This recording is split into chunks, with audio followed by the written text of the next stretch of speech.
Welcome to Lending Forward, a podcast where we're lending every bit of what we know to our listeners. From real conversations and lessons learned deep within the industry to education and forward thinking. Together, we're lending forward. And as always, don't forget to subscribe to our channels and connect with us on www.atlanticbay.com. Atlantic Bay Mortgage Group, LLC, NMLS number 72043, NMLSconsumeraccess.org is an equal opportunity lender located at 600 Lynn Haven Parkway, Suite 203, Virginia Beach, Virginia, 23452. Hey everyone, welcome back to another episode of the Lending Forward podcast. We're glad you're joining us today. This is Eliza Delgado, your host for this episode, and I've got with me two very special guests. We have Alberto Gomez, who is one of our mortgage bankers with Atlantic Bay Mortgage Group, and we also have Laura Arce, who is with us from UnidosUS. So Alberto, I would love for you to introduce yourself, and then we'll pitch it over to you, Laura. Thank you, Eliza. My name is Alberto Gomez. I am a producing branch manager with Atlantic Bay Mortgage. I'm based out of Annapolis, Maryland. I've been lending in the Hispanic community for 32 years now. I say lending, but I feel like I've been counseling more than lending. And you, Laura? Great. Well, hello, everyone. I'm Laura Arce. I'm Senior Vice President for Economic Initiatives at UnidosUS, which is the country's largest Hispanic civil rights organization. I'm based in our nation's capital in Washington, D.C., but I'm originally from California. I grew up in the Bay Area in Oakland. It's a pleasure to be here. Awesome. Well, I'm glad you could join us today, and I'm so glad that we have two people joining us on this episode. It's atypical for us to have so many voices, but we thought this was a great opportunity to highlight some of the great work we're doing with our Hispanic communities and supporting them in their efforts to achieve the dream of home ownership, and that's what we're all about. So I wanted to jump off into a couple of, just jump right into the deep end here. We're talking about some of the things that you're doing with your work, and obviously we're passionate about making home ownership accessible to every community and making sure we're, supporting them and providing resources to them and holding their hands along the home ownership journey. So one of the things that we know you're passionate about and work towards within your role, and even just by virtue of your career, is sharing your insights, because you've had a very, very impactful, high level seat in the places that you've been able to serve. So can you talk to us about some of the insights of the challenges and opportunities that you've had in increasing, Latino and Hispanic home ownership and what that looks like for you? Yes, certainly. So, that question, I've been working in this space for over 20 years. And so, we've gone through a bit of the cycle, right? So that the answer to that question is always going to vary. But certainly in today's market, the biggest challenge that we see right now in most parts of the country is the sort of intersection of inventory, the lack of inventory, particularly, entry-level starter homes, the first-time home buyers, and affordability. Latinos, we're in every part of the country at this point, but there is a higher concentration of Latino population in a lot of really high cost markets, places like California, Florida, New York. That's where a lot of Latinos live. And you combine that with the sectors that we tend to work in, service sectors, construction, and so on, where the pay isn't always great. So you kind of have this comparison between median income of Latinos compared to the broader population in really high cost markets, puts a lot of pressure. So that's kind of more of on the macro side. Certainly, in places where I see a lot of opportunity for enhancements and for movement that we can make is looking at more on the financial side, on the financing side. And so, for Latinos, we think about things like language access in the mortgage process. We think about streamlining the process for entrepreneurs. Latinos have some of the highest entrepreneurship rates, and even being more accommodating for like multi-generational households. Latinos are also the ethnic group most likely to live in a multi-generational household, and how all those things that, for some folks may seem to add complexity, but it's really, where I think the market needs to evolve in terms of serving this market. So I think there's a lot of opportunity there, because at the end of the day, this is a business and we'll kind of accommodate where we see the market moving toward. But so those are some of the challenges that I see today. So I love that. So Alberto, I know we talked a little bit about kind of Freddie Mac reports and kind of where the future of home ownership, is going. And I know you had some really strong feelings about, kind of what that looks like and how many Hispanics will be homeowners in the next, 10 to 20 years. I know you had some thoughts to share and maybe a couple questions to ask, so I'll pitch it over to you. Thank you. Laura, I love that you mentioned multi-generational. And I wonder, what do you think about multi-units? And what I mean by that is, I remember literally 25 years ago where I did a loan for a gentleman, and it was a 4-unit. And he rented out the other 3 units. Today, they still own that house. They bought it for, let's say $250,000 in Tacoma Park, Maryland, so not far from DC. And it's a 4-unit, and now he has 2 of his daughters living in them, and they barely own anything. So I'm wondering, are there any thoughts on multi-units to help the multi-generational versus having one house that's all split up? Yeah, so I love this topic for a couple of reasons. One, just from the more kind of the macro point I made earlier about, the high cost of housing today and the lack of inventory. I think just at a big picture level, we need to be looking more at higher density building of housing, kind of the more traditional, subdivision with, on a half acre detached single family house. I mean, we're not going to build in that same way to be able to get out of the deficit that we're currently in terms of inventory. But from the flip side, so similarly, I actually my parents divorced when I was young. And when my mom, after the divorce, bought a house, she bought a duplex with my aunt. And that's how they were able to afford. And so we lived upstairs. My aunt and my uncle lived downstairs and made it affordable. And not only that, it was like we were with family. My mom had after school babysitters built in. And so it was a win-win. And I think just the way we live. And I think in a lot of markets, there's been a lot of talk in the press. There was a recent article in the Wall Street Journal about the growth of accessory dwelling units, like in places like California. There's a big demand there. And then you think about markets like in Chicago, where I think there they call them not duplexes and triplexes, but like the 2 flats and 3 flats, I think they're called there. Yeah. Those are also really common in a lot of Latino neighborhoods. And it's a great way for families and communities to stay together and also make it affordable and build that wealth. And, if you can have it as a rental, as an investment property, great. But like one of the things that we're seeing, Latinos, we're having a positive change over time has been that we're increasing our educational attainment. So more and more Latinos are going to college, getting educated. And many times they want to come back after college and move back into the neighborhood where they grew up and be near family. And in many communities, that's not possible just because of the lack of inventory and affordability. So if you have these built-in structures where families can stay together, I think it's a win-win all around. So Laura, with regard to that, and you mentioned this before, and you alluded to kind of the challenge, but also the opportunity that we have in terms of like the financing side. So talk to me a little bit about how your role specifically in your organization is able to influence some of the pathways and how we can broaden the opportunity for Latino and Hispanic community to have access to these resources. Yeah, so UnidosUS, we are a national civil rights organization. We've been around for 55 years. We're a multi-issue organization. So I have colleagues who focus on education, on workforce, on immigration, health, and certainly housing, and specifically homeownership has been a core priority of ours since pretty early on in the early days of the organization.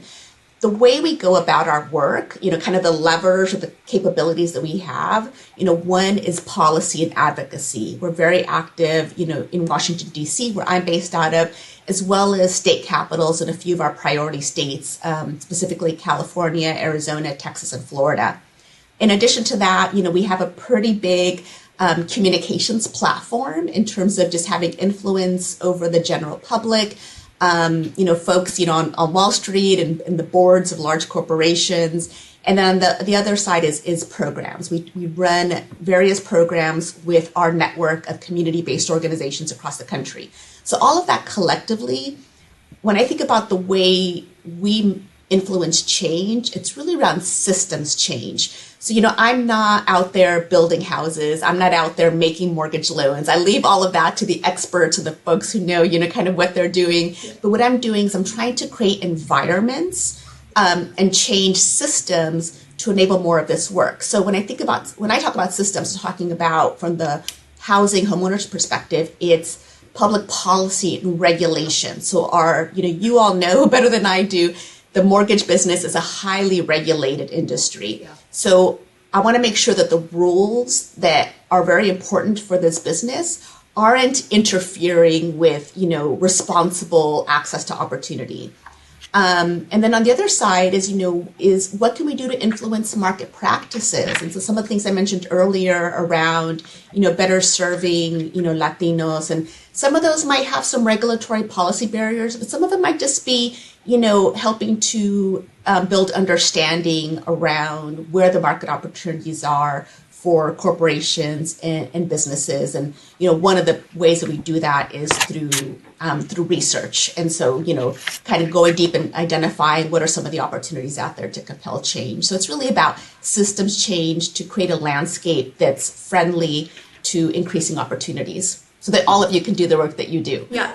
Which, first of all, I'm gonna jump in real quick. We were, obviously doing prep work for, this episode together, and we're looking at, kind of past things and items of conversation that have come up. And obviously, one of those things that came up was the lack of mortgage professionals to pursue, serving the Hispanic population, either by virtue of not being proficient in the language or having the resources to serve that population, but also on the flip side, the amount of time it takes for a Hispanic or Latino borrower to complete their applications, the amount of time and effort it takes to help them through the process and nurturing that. Obviously, Alberto could speak to this, and I know he's super passionate about it. So, Alberto, did you want to chime in on that, or share any additional thoughts on that?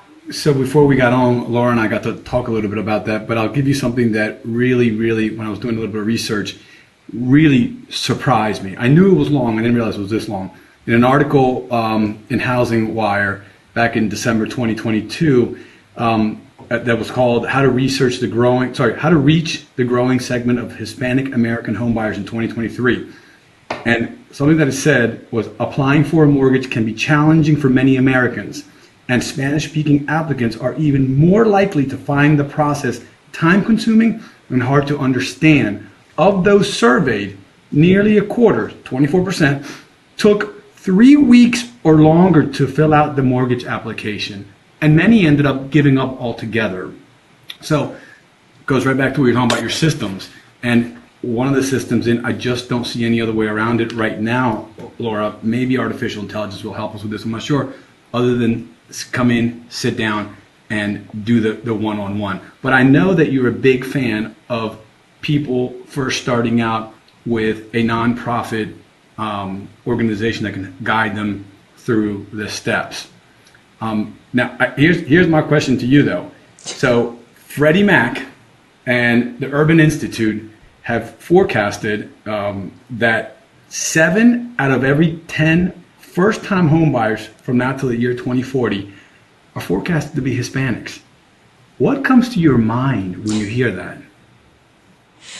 So the first thing that comes to my mind is, I hope we're ready. I think, this is our time to really take a look at, we think about the Latino segment. It's a very important growing segment, but it's also diverse. It's nuanced. There's a lot to unpack when we talk about Latinos.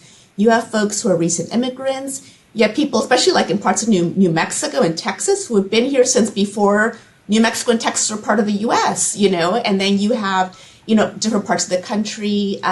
So I think we need to collectively really look at what are the challenges and opportunities to serve this market and make sure that we're serving it responsibly and serving it well.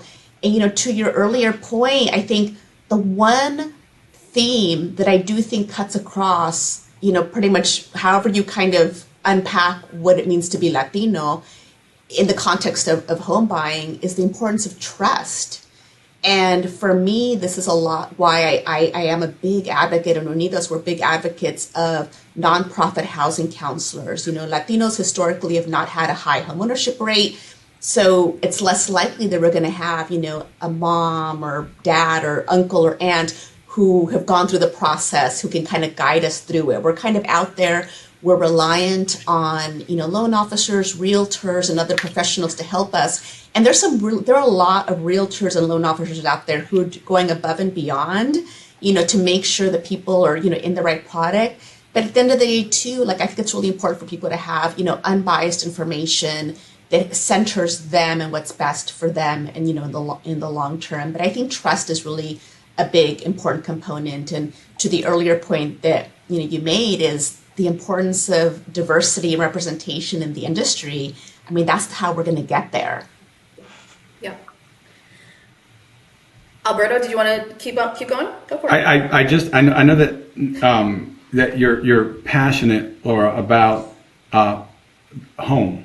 Can you please tell us about the Home Initiative and the opportunities for creating pathways for #Latinos to achieve #homeownership? Absolutely. So yeah, I'm really excited about this. And as I mentioned earlier, UnidosUS, we have been working in the space of advancing homeownership for about 25 years, and primarily through policy and advocacy, some programmatic work supporting housing council organizations. Earlier this summer, we launched this new initiative where we're really kind of doubling down our commitment to Latino homeownership, and it's the Home Ownership Means Equity, or Home Initiative. And we've set a really ambitious goal to influence systemic change to enable the creation of 4 million new Latino homeowners this decade, which is it's a really big goal, but I really think it's achievable if we pull together cross-sector partnerships and really focus on what are those systems changes that need to happen. And so the Home Initiative, there are 4 parts of our strategy that we're focused on. One is around policy and advocacy. The second is around communications and storytelling. The third is research and building insights. And then the fourth is supporting place-based innovations. A lot of the work we're doing is national, but at the end of the day, as they say, real estate is local. And so we recognize that what's going to work in Chicago is going to be different from Los Angeles. That's going to be different from, the Central Valley. And so we want to be respectful of what's working in different types of communities and elevate those solutions. Laura, it's so funny because you're talking and you hear like this is very macro. There's, it's like moving the Titanic with, your hands, just trying to like push it along. And it's a huge heavy lift. And so I commend you and your team for doing everything that you can to widen this bridge of access for everyone. One of the things that Alberto and I were talking about was the NAHREP State of Hispanic Homeownership Report from 2022. And, they interview and they survey top producing real estate agents. And so this isn't always accurate to the loan officer perspective, but, one of the things in their report was the 2022, use of DPA was less than 10% of Latino Hispanic homeowners accessed DPA. And so we're talking about, the education and the confidence that people have to understand these programs, communicate them effectively, market them to these communities, and, provide them as a resource for them to be able to leverage. Do you have any thoughts on that, or are you guys addressing that in any particular way? Obviously, this would go hand in hand with what you're trying to do with widening that bridge of access. But that's a very tactical, granular level, thing that we could help move forward. Any thoughts on that? Yeah, certainly. So, down payment is, one of, it's not, I wouldn't call it the top obstacle for Latinos, but it's certainly in the top 3. So down payment and closing costs are what you need, especially in some of these higher cost markets. So I think there are a few things there. One is we certainly need to build awareness. I mean, the thing that I like, the more I'm in this space, like it seems that almost every other day I'm learning about a new program. So there are a lot of really great programs out there, whether they're supported by the federal government or local state government, or even a lot of lenders or like a local city program or community program. So there are a lot of programs. And I think for a lot of individual consumers, it's really hard to navigate all of that. And so whether it's through the loan officer being knowledgeable or a real estate agent or a housing counselor, helping the individual navigate that to understand, because, there's sort of these layers of eligibility. Yeah. Some it might be income, some it might be geography, some it might be, combination, or there might be some other limits there. So I think there's a lot of work that we all can collectively do to build awareness and honestly just make it easier for people to plug in. I also think that there's a perception, and I'm not always sure sort of how, with perceptions, sometimes there's a little bit of truth to it, but particularly in today's market in a lot of places, things move fast. And so if you find that house that you can afford, And it's like, there's this perception that going through a program that might have requirements or additional applications is going to slow you down and you're not going to be as competitive. Maybe that's a little less true today than it was a couple of years ago, but I think in a lot of places that still is true. And again, it's like there's a perception, and I always feel like there's probably some truth to it, even if it's not 100% true 100% of the time. But I think it's something we need to at least acknowledge. Yeah. And is there a way that we all collectively can be better about how to plug in some of these programs so you don't kind of slow down the process? Yeah, I also would echo that in terms of, I think the importance of reinforcing the knowledge of your local lenders and people who know these programs that are available, both from the municipal to the federal level.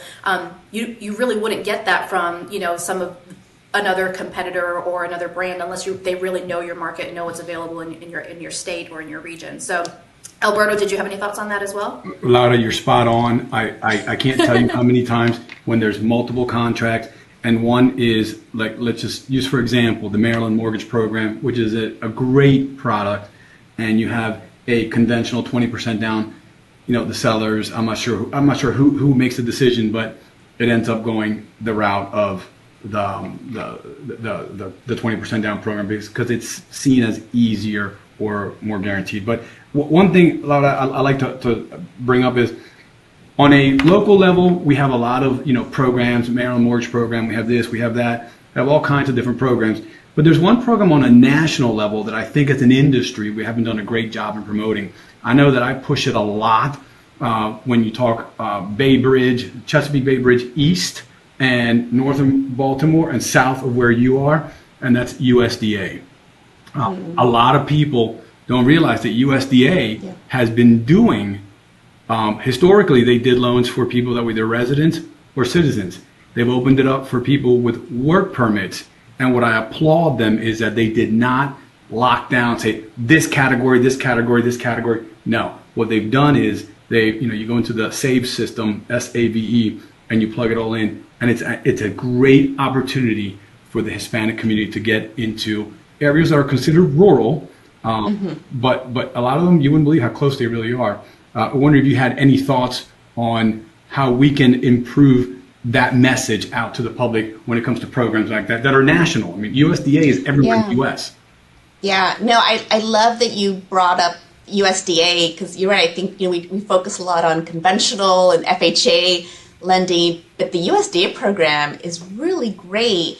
To your point, it does have these very strict geographic restrictions, but I think I'm sometimes surprised by what's considered rural, and so I think it's kind of incumbent on all of us to plug in. And so I think a lot building the awareness there on the USDA program, because again, I think for a lot of folks it's not the top of mind program, or depending on the market they serve, they just assume that it's not eligible or isn't applicable in the community where they serve. So I think there's a lot of opportunity for building awareness. And a lot of these these federal programs in general, they don't have funding or a lot of resources to do promotions and marketing, but I do almost wonder if there's a way to partner with them, like on some kind of public service type campaign to build some of that awareness, especially right now the USDA program with the lower rates and the lower down payments is a really could really make the difference between someone being able to enter into home ownership or have to wait until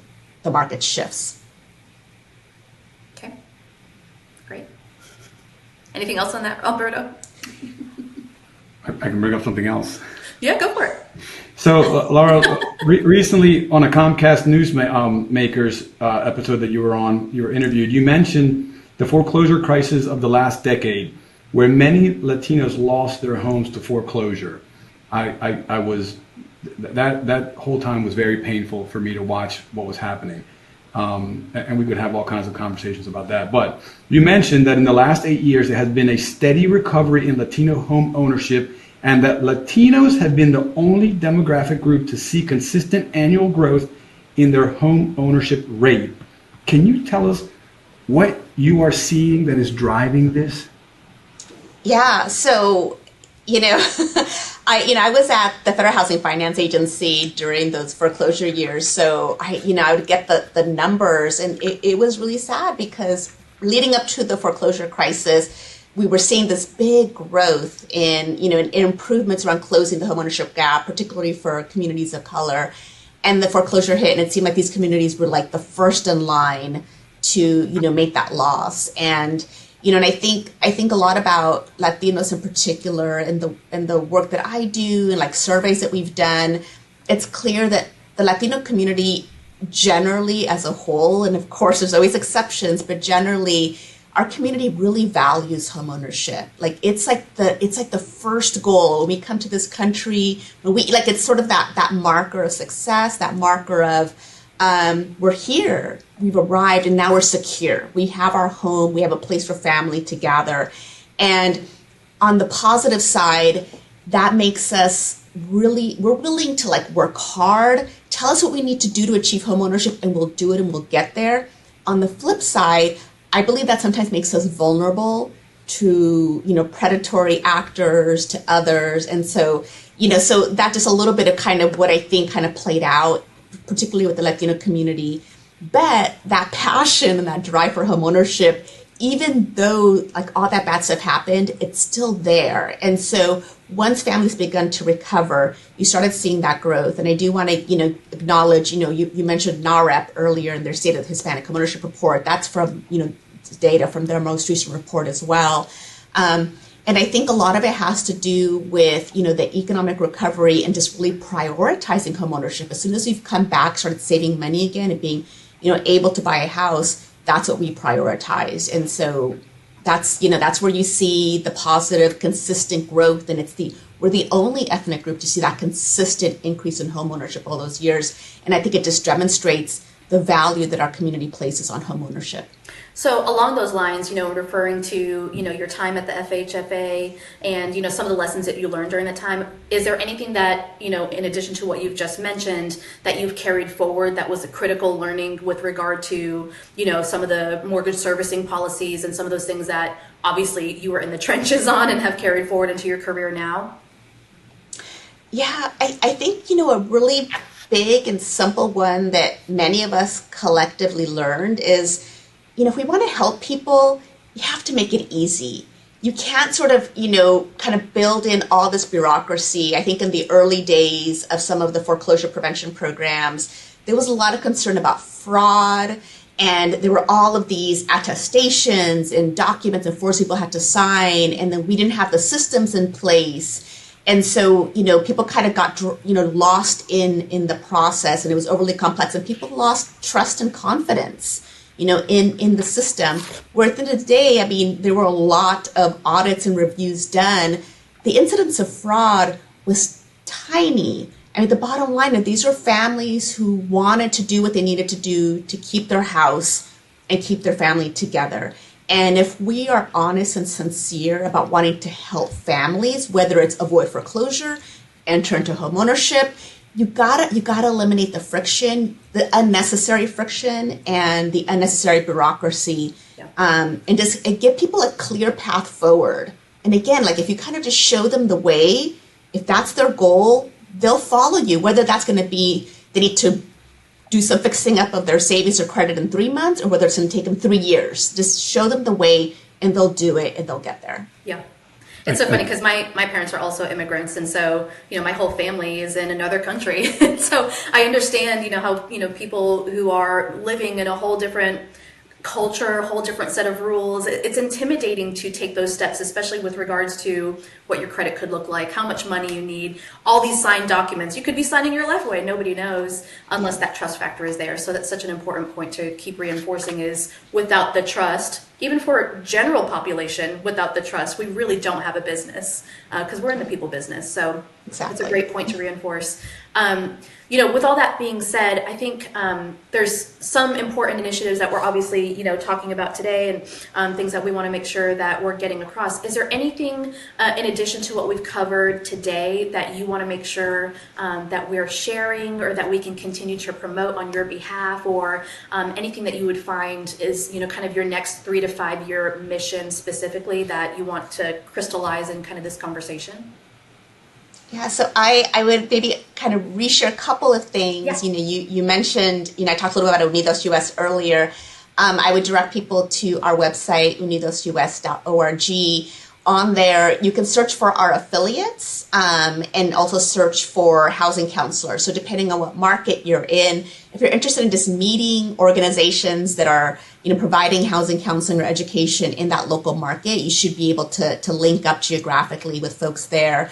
Also on our website, UnidosUS.org/homeownership, is a page focused on the home initiative that I mentioned earlier. And in the coming months, we're going to be adding some tabs that includes additional work that we're doing. So we're doing a lot of work around research, and we'll be posting, our findings and the data that we have. We'll be posting it there on the website in the months to come. So that's where I would refer people to learn more. I love that.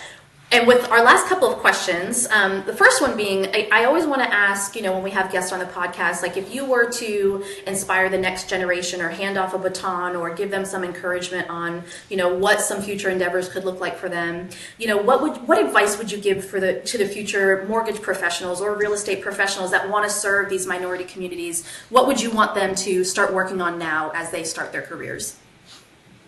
Yeah, so I think when you're starting out, I think it's really great to follow your passion. Like, what is it that you're good at, and that really kind of grabs your interest? So, are you more of a numbers person? Are you more of like a people communications person?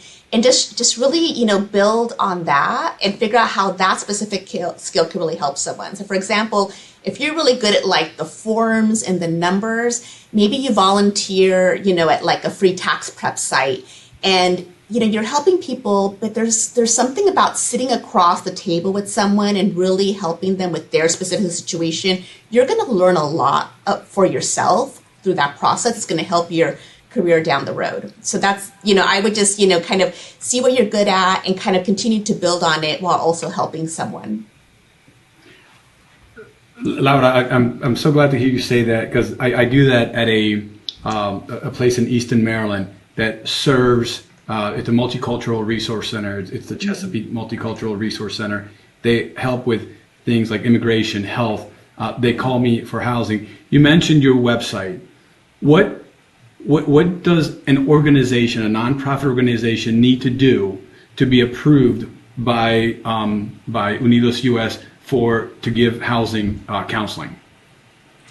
So we're a HUD-approved intermediary. So the first big thing is making sure that you meet the HUD certifications, which does require some training as well as an exam, and you have to kind of maintain that accreditation over time. And so any of our affiliates, and there are about 50 of our 300 affiliates that are HUD certified to provide housing counseling, and so they're it's HUD, so they're pretty strict on what their criteria and their requirements are, and so we follow that very closely.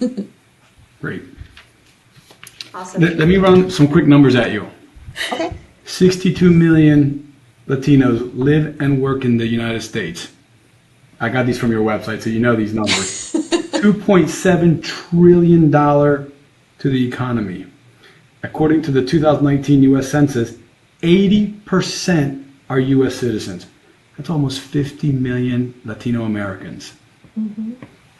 My question, Laura, is, in your opinion, give me your top 3 things that we do to help all of us combine the path to home ownership, because it's like you said, it's not a house to us, it's our home. Yeah. So how we or how the Latino community helps? Everybody. Collectively. Yeah. Well, I think the big thing that comes to mind is just the economy. So we know that housing is a really important component of our nation's GDP, our economy. So when the housing market goes, that's often where the broader economy is going also. And for the Latino community, we're increasingly, this actually crosses sectors, but we're an increasing share of the workforce. Our community has the highest workforce participation rate. We're, rapidly increasing our educational attainment, college degrees in the community. So more and more our economy, including the housing market, is going to be dependent and reliant on how well Latinos are doing. So I like to say that, advancing Latino homeownership is not only good for Latino families and Latino community, but it's good for our economy. And I think it's something we all should care about, even if we're not in the business of making loans or even if we're not an advocate for the Latino community. It behooves all of us to support Latino homeownership because it's going to be a big part of the strength of this country economically going forward. Laura, one thing that I'm seeing that just really amazes me is how many employers really want to help their Latino employees become a part of the community by having a home. It's amazing once they get those roots in, and they stay at their job longer, they stay in the area. So housing is incredibly important, and I applaud the work you guys are doing. Thank you. Awesome. All right. Well, Laura, with our last question here, I want to say thank you for joining us on this episode. Thank you, Alberto, for being with me. I wanted to ask the last question, which is, how are you lending it forward? Yeah, so I'm a big believer in building the bench and helping the next generation. I've never been someone who subscribed to the bootstrap, metaphor. I got to where I am because of the hard work of my grandparents and my parents and all the mentors and managers I've had through my career, that have helped me grow. And so for me, it's really important to, recognize young leaders who, just sometimes want advice or need a little bit of direction. And so that's something that I really prioritize to make sure that I'm making time for helping the next generation of leaders, in this industry. Awesome. And we thank you for it. And I'm sure the people who have been able to be in your space with you and that have been mentored by you, I'm sure they appreciate it also. So with that being said, I wanted to say thank you guys again for joining us on this episode of Lending Forward, and we will see you on the next one. Thanks again for listening to the Lending Forward podcast powered by Atlantic Bay Mortgage Group. Don't forget to tune in next week and make sure you subscribe to our channel. Remember, we all play a part in lending forward. So go lend something forward today.